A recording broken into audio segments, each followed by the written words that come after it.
పాశ్చాత్య ఫ్యాషన్ కి ఓ అలవాటు ఉంది. ఆ అలవాటు ఏంటంటే భారతీయ చేతి వృత్తుల నైపుణ్యాన్ని దొంగిలించడం.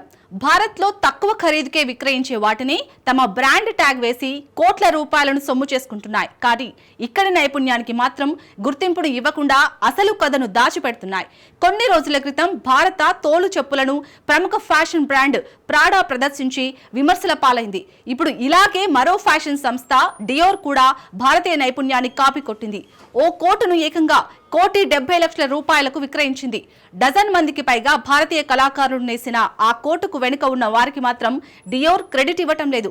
అసలు ఎందుకు ఆయా సంస్థలు ఇండియన్ ఆర్ట్ క్రాఫ్ట్ ను కాపీ కొడుతున్నాయి? ఎందుకు భారత్ కు క్రెడిట్ ఇవ్వటం లేదు?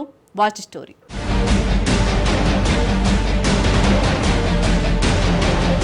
మారియో ప్రాడా చెప్పులకు కొహ్లాపురికి లింక్ ఏంటి?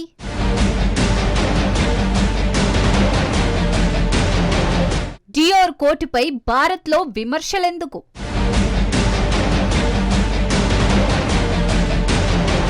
మన నైపుణ్యాన్ని పాశ్చాత్యులు దోచేస్తున్నారా?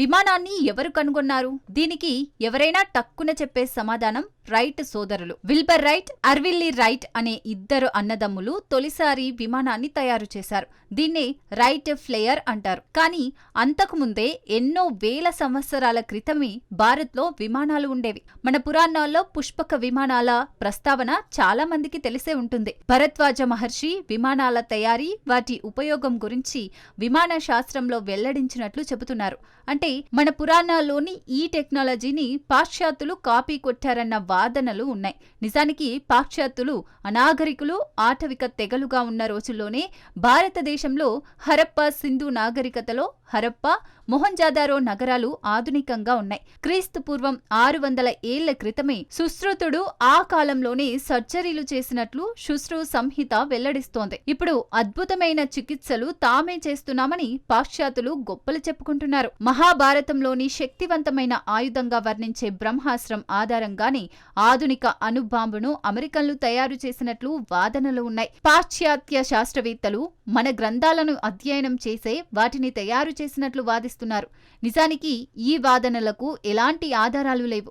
కానీ ఇటీవల ఫ్యాషన్ ట్రెండ్లను చూస్తే భారతీయ నైపుణ్యాలు కాపీ కొట్టడంలో పాశ్చాత్యులు నెంబర్ 1 స్థానంలో ఉన్నారని స్పష్టంగా తెలుస్తోంది.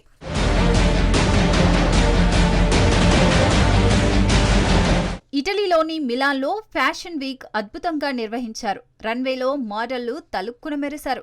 ప్రముఖ బ్రాండ్ కంపెనీ మారియో ప్రాడా ఈ ఫ్యాషన్ వీక్ లో లెదర్ చెప్పులను ప్రదర్శించింది. మిలాన్కు 1000 కిలోమీటర్ల దూరంలో ఉన్న భారత్లో ఈ షోలో ప్రదర్శించిన ప్రాడా చెప్పులను చూసి షాక్ అయ్యారు. చాలా మంది ఆ చెప్పులను చూసి ఆగ్రహం వ్యక్తం చేశారు. కొహ్లాపురి చెప్పులే ప్రాడా కాపీ చేసిందంటూ నెటిజన్లు మండిపడ్డారు.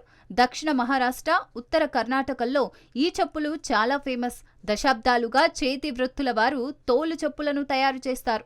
ఈ చెప్పులని నాణ్యతను బట్టి భారత్లో 250 నుంచి 2500 మధ్య విక్రయిస్తారు. కానీ ఇవే చెప్పులను ప్రాడా మాత్రం $1,200 విక్రయిస్తోంది. అంటే మన కరెన్సీలో ₹1,00,000 విక్రయిస్తోంది. అయితే భారతీ నైపుణ్యాన్ని చోరీ చేయడంలో ప్రాడా అడుగుజాడల్లో మరో ఫ్యాషన్ బ్రాండ్ డియోర్ కూడా చేరింది. ఫ్రెంచ్ లగ్జరీ హౌస్ క్రిస్టియన్ డియోర్కు క్రియేటివ్ డైరెక్టర్గా జోనాథన్ అండర్సన్ నియమితులయ్యారు. అతడు కొన్ని రోజుల క్రితం ప్యారిస్ ఫ్యాషన్ వీక్ లో అరంగేట్రం చేశాడు. ఈ ప్రదర్శనలో టాప్ సెలబ్రిటీలు పాల్గొన్నారు. దీంతో సహజంగానే ఈ ఫ్యాషన్ షో సోషల్ మీడియాలో వైరల్ గా మారింది. అయితే ఈ షోలో ప్రదర్శించిన ఓ కోటు సోషల్ మీడియాలో ప్రజల దృష్టిని ఆకర్షించింది. ఈ కోటులో సన్నని బంగారం తీగలతో ఐవరీ కోటింగ్ తో అద్భుతంగా కనిపించింది. అదేమీ ఫ్రాన్స్ ఎంబ్రాయిడరీ ఏమాత్రం కాదు.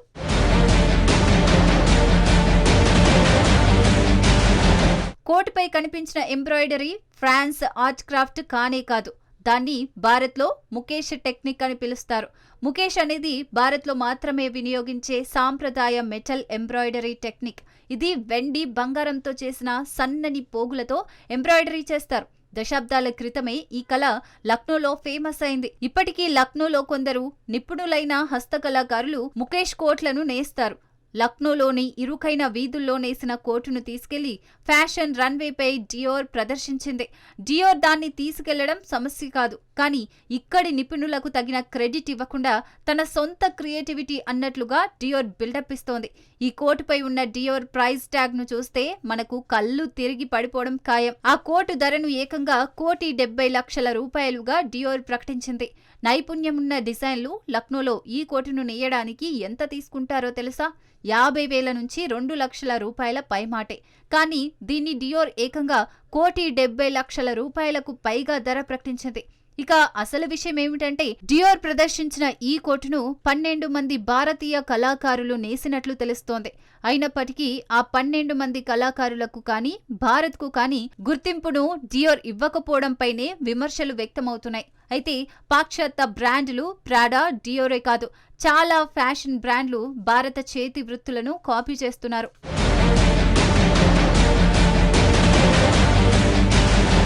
తమ బ్లాక్ ఫుడ్ చేతి నైపుణ్యంతో చేసిన ఓ కళాఖండాన్ని డియోర్ కాపీ చేసిందంటూ 2018లో ఢిల్లీకి చెందిన పీపుల్ ట్రీ అనే స్టూడియో ఆరోపించింది.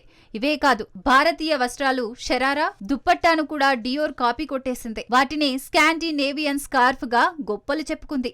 ఇవే కాదు, పలు పాశ్చాత్య లగ్జరీ బ్రాండ్లు భారత్లోని ఫ్యాషన్లను పెద్ద ఎత్తున కాపీ కొడుతున్న చరిత్ర చాలానే ఉంది. మరో లగ్జరీ ఫ్యాషన్ సంస్థ నార్డ్ స్టార్మ్ రూపొందించిన తలపాగాను చూడండి. దీన్ని ఇండి ఫుల్ టర్బైన్ గా పేర్కొంది. దీని ధరను $800గా ప్రకటించింది. 2019లో దీనిపై పెద్ద ఎత్తున వివాదం రేగింది. ఎందుకంటే ఈ తలపాగా సిక్కుల సంస్కృతికి చిహ్నం. తలపాగాను పవిత్రమైనదిగా సిక్కులు భావిస్తారు. పైగా ఇప్పుడు హై ఫ్యాషన్లోకి సాంస్కృతిక చిహ్నాలైన వాటిని కూడా తీసుకురావడంపై ఆందోళన వ్యక్తమవుతోంది. పాశ్చాత్య సంస్థలు మన కల్చర్ను దొంగలించి సొమ్ము చేసుకుంటోంది. మనం మాత్రం క్రెడిట్ కోసం పాకులాడుతున్నాము. అయితే కోహ్లాపురి చెప్పులపై రీసెంట్ గా ఫ్యాషన్ దిగ్గజం ప్రాడా స్పందించింది. తాము భారతీయ హస్తకళల నుంచి ప్రేరణ పొందినట్లు అంగీకరించింది. అయితే ప్రాడా వివరణతో కొందరు సంతృప్తి చెందలేదు.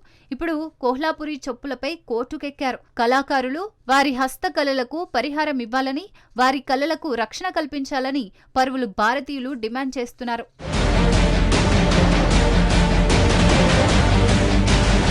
లగ్జరీ బ్రాండ్లు సాంస్కృతిక వారసత్వాన్ని దోపిడీ చేస్తున్నాయని, సృష్టికర్తలను మోసం చేస్తున్నాయని పలువురు విమర్శిస్తున్నారు. తరతరాలుగా ఉన్న కళలను, ఎందరో కళాకారుల శ్రమను దోచుకొని వారికి ఎలాంటి క్రెడిట్ను ఇవ్వటం లేదు. నిన్నటి వరకు భారత్కే పరిమితమైన చీరలు, బ్లౌజులు ఇప్పుడు పాశ్చాత్య దేశాల్లో వేసవి దుస్తులుగా మారుతున్నాయి. వీటిని కూడా బ్రాండ్ కంపెనీలు తమ సృష్టేనని చెప్పుకున్నా ఆశ్చర్యపోవాల్సిన అక్కర్లేదు.